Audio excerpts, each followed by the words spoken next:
Bridge అందరూ తెలుసు కదా, ఆ కేబుల్ బ్రిడ్జ్ కోసం దాదాపు 10 ఎకరాలు తీసుకున్నాం. తర్వాత ఒక 5 ఎకరాలు పీసాట్ అని తీసుకున్నాం. ఇంకొక 5-6 ఎకరాలు మనకు హైడ్రాన్ రోడ్ చేత తీసుకున్నాం. అది మొత్తం కూడా ఒక 7 ఎకరాలు 10 ఎకరాల దాకా మనకు ఆ చెరువులో ఉంది. అంటే మొత్తం కలిస్తే కూడా ఇప్పుడు 30-32 ఎకరాల కన్నా ఎక్కువ లేదు.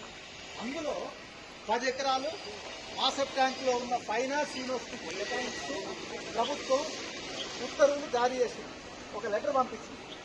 అందుకు నిరసనగా మా యూనివర్సిటీ ల్యాండ్ని భవిష్యత్ కార్యక్రమాల కోసం ఉన్న విద్యార్థులకు సేవలందించడానికి మా విశ్వవిద్యాలయానికి అవసరం ఉంది కాబట్టి నేను ఈ స్థలం ఇవ్వను అని మనం ప్రభుత్వం దృష్టికి తీసుకొస్తా ఉన్నాం.